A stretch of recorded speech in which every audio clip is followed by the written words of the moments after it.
अगर मैं आपसे कहूं कि भारत में एक ऐसी जगह है जहां बच्चों को स्कूल पहुंचने के लिए किताबों से पहले मौत का इम्तिहान देना पड़ता है, जहां हर सुबह स्कूल की घंटी से पहले उफनती नदी उनका इंतज़ार करती है, जहां सिर्फ एक पैर फिसला और ज़िंदगी खत्म, तो क्या आप यकीन करेंगे? लेकिन ये कोई फिल्म नहीं बल्कि मध्य प्रदेश के विदिशा की हकीकत है। सवाल सिर्फ 10 बच्चों का नहीं है, सवाल उस सिस्टम का है जो करोड़ों के विकास के दावे तो करता है लेकिन बच्चों के लिए एक सुरक्षित पुल तक नहीं बना पाता। आखिर कब तक मासूम अपनी जान जोखिम में डालकर पढ़ाई करेंगे? आइए जानते हैं ये पूरी खबर क्या है इस रिपोर्ट में। नमस्कार, आप देख रहे हैं द हिंदी टॉप और मैं हूं आपके साथ आदर्श मिश्रा। मध्य प्रदेश के विदिशा से आई ये तस्वीर सिर्फ 10 बच्चों की कहानी नहीं है बल्कि उस पूरे सिस्टम की सच्चाई है जो हर चुनाव में विकास के बड़े बड़े दावे करता है लेकिन ज़मीन पर आज भी बुनियादी सुविधाएं देने में नाकाम दिखाई देता है। सोचिए, साल 2026 में जब देश डिजिटल इंडिया, विकसित Bharat, smart city, bullet train, expressway और दुनिया की तीसरी सबसे बड़ी अर्थव्यवस्था बनने की बात कर रहा है, उसी देश के मध्य प्रदेश में मासूम बच्चों को सिर्फ स्कूल पहुंचने के लिए उफनती बेतवा नदी के ऊपर बने टूटे हुए स्टॉप डैम के 4 फीट चौड़े गैप पर छलांग लगानी पड़ रही है। नीचे तेज बहता पानी, ऊपर फिसलन और हर कदम पर मौत का खतरा। क्या यही है नया भारत? क्या शिक्षा का अधिकार अब मौत का इम्तिहान बन गया है?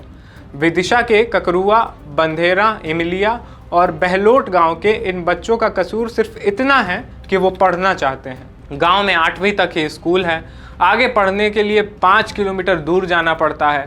सड़क से जाएं तो रोज लगभग 10 किलोमीटर का सफ़र।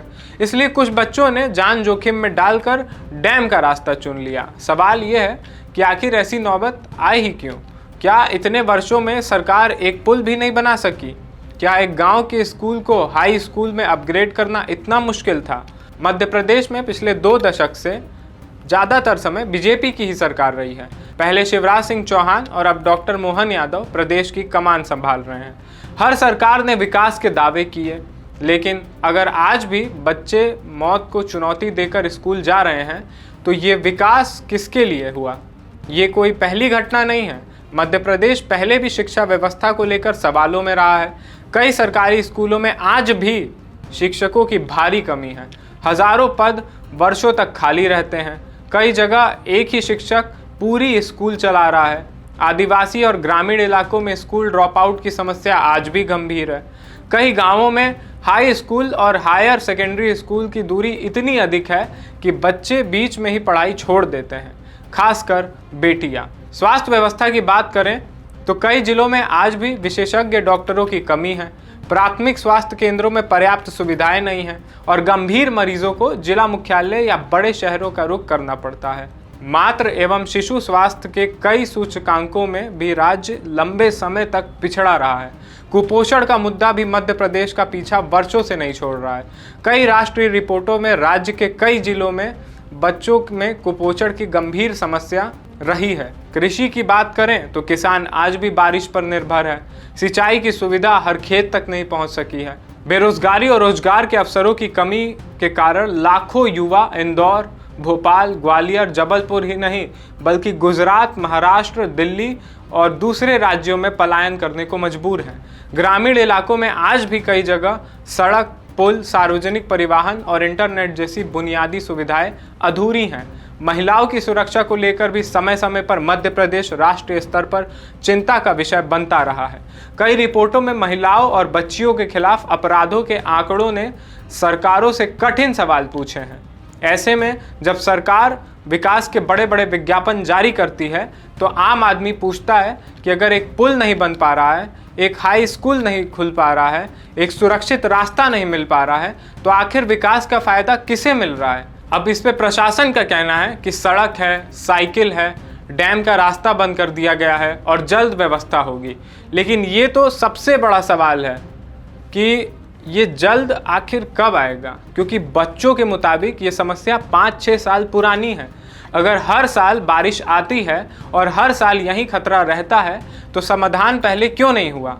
क्या सरकार किसी बड़े हादसे का इंतजार कर रही है? अगर कल इन 10 बच्चों में से किसी एक का पैर फिसल जाए, वो नदी में बह जाए, तो फिर क्या होगा? मुआवजा मिलेगा?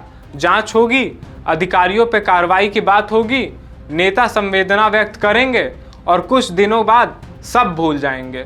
लेकिन उस माँ की वो वाली जिंदगी कौन लौटाएगा जिसने अपने बच्चों को पढ़ने के लिए भेजा था? क्या सरकारी चेक उसकी गोद फिर से भर देगा? एकदम नहीं, बिल्कुल नहीं।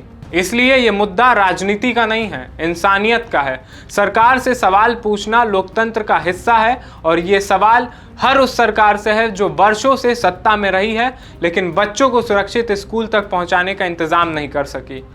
विदिशा के इन बच्चों को भाषण नहीं चाहिए, उन्हें सुरक्षित पुल चाहिए, उन्हें वादे नहीं, गाँवों में हाई स्कूल चाहिए, क्योंकि देश का भविष्य किताबों से बनता है, मौत के डर से नहीं।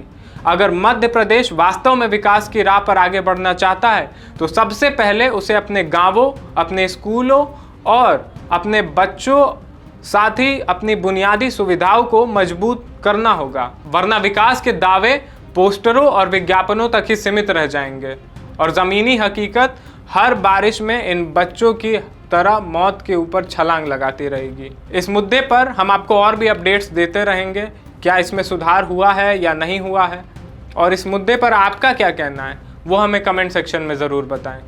और अभी तक अगर आपने हमारे चैनल को सब्सक्राइब नहीं किया है तो ज़रूर सब्सक्राइब कर लें और सोशल मीडिया प्लेटफॉर्म्स पर भी जैसे कि एक्स, फेसबुक और इंस्टाग्राम पर भी द हिंदी टॉप को ज़रूर फॉलो करें।